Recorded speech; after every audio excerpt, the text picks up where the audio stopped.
کہ ایک انسان کو مارے اور جشن بنے اور ہم خاموش رہیں، چاہے وہ بلقیس بانو ہو، چاہے وہ انسپکٹر ہو جس کو بلند شہر میں قتل کر دیا گیا۔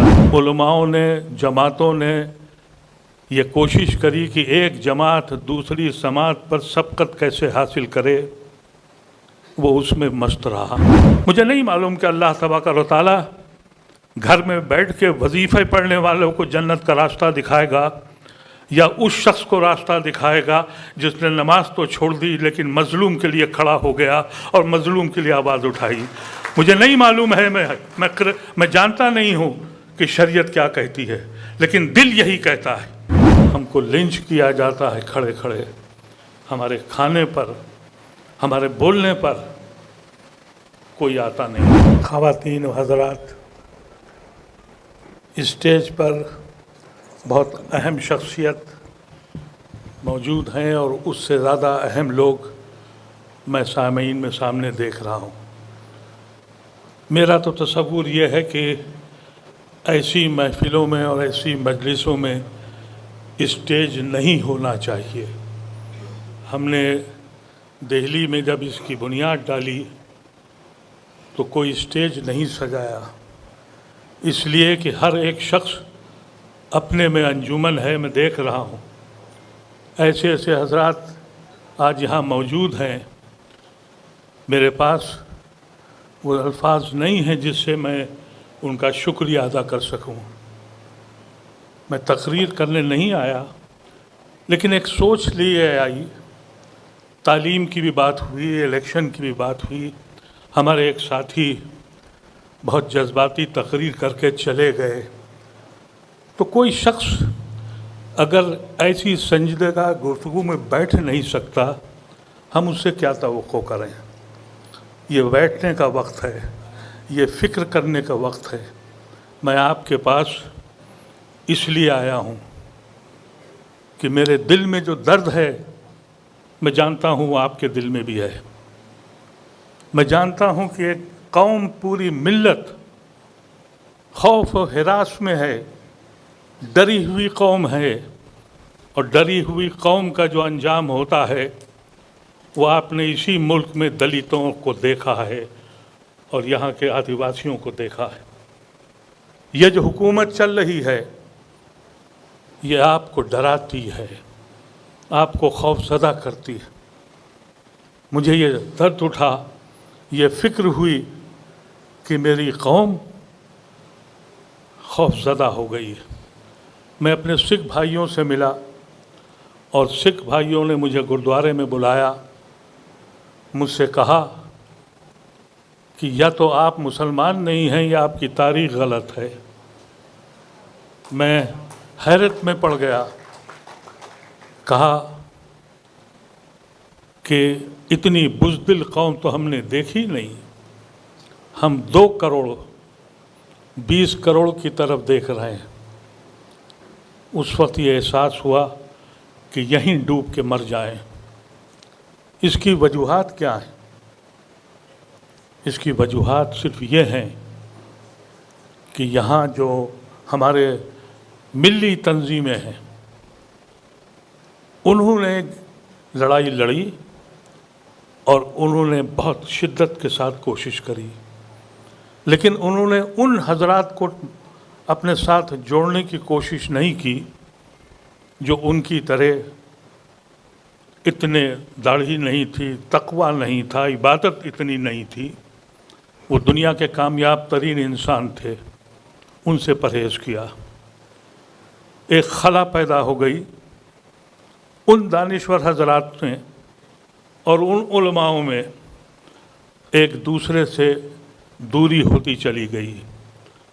علماؤں نے، جماعتوں نے یہ کوشش کری کہ ایک جماعت دوسری سماعت پر سبقت کیسے حاصل کرے، وہ اس میں مست رہا۔ سخت بات کہہ رہا ہوں، حضرت برا نہ مانیے گا۔ اور یہی کیفیت ان دانشوروں کے بیچ میں ہوئی۔ میں نے یہ سوال اٹھایا علماؤں کے بیچ میں کہ یہ لڑائی 1923 से शुरू हुई थी। उस वक्त तय कर लिया था हिंदू महासभा और RSS ने कि हमारी मंजिल क्या है। हमने अपनी कोई मंजिल नहीं बनाई थी। सन 47 में हमने अपनी किश्तियाँ जला दी थी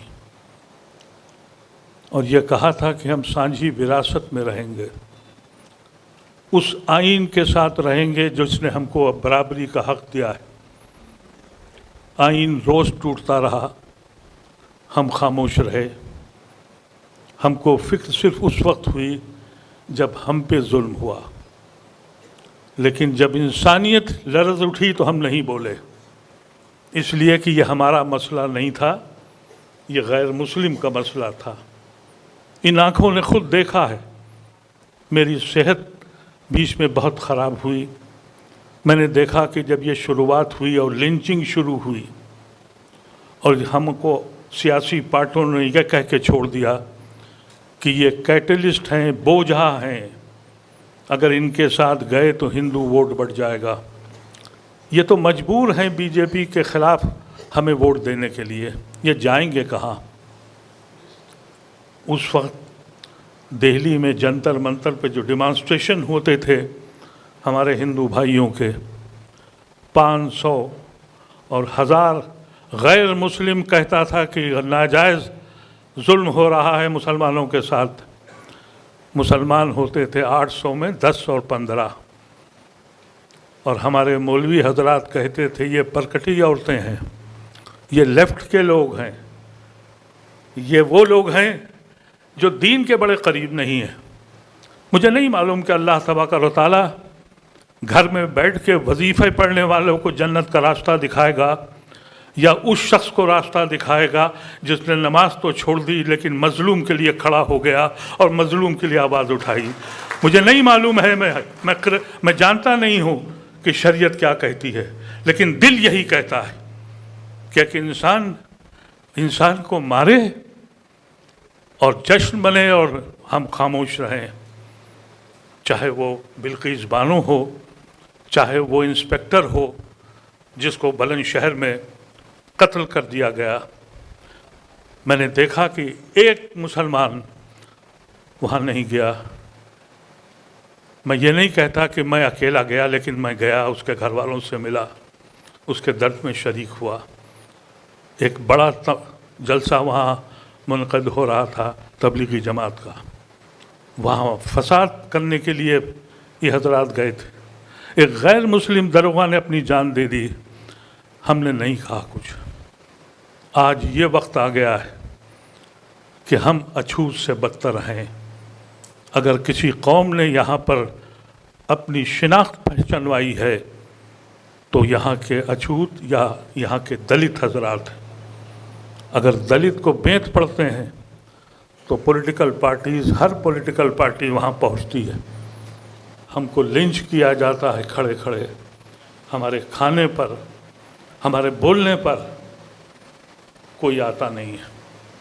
ऐसी फ़िज़ा में मैंने एक आवाज़ लगाई, एक फ़िक्र थी मेरे दिल में कि ये पढ़े लिखे हजरात खामोश क्यों हैं, ये ऐसे लोग क्यों खामोश बैठे हैं।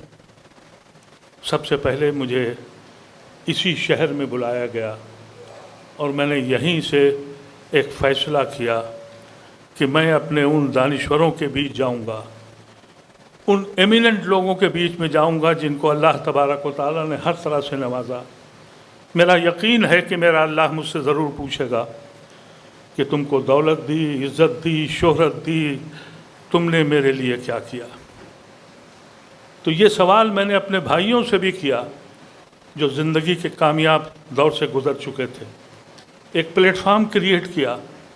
मुझसे गैर मुस्लिम मेरे साथियों ने कहा कि अदीब साहब आप हमको नहीं बुला रहे।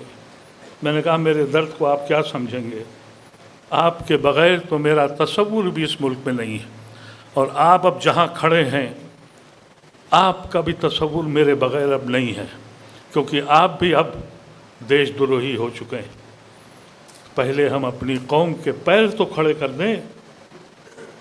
हमने तो सिर्फ مسلکوں میں بٹا ہے اپنے کو،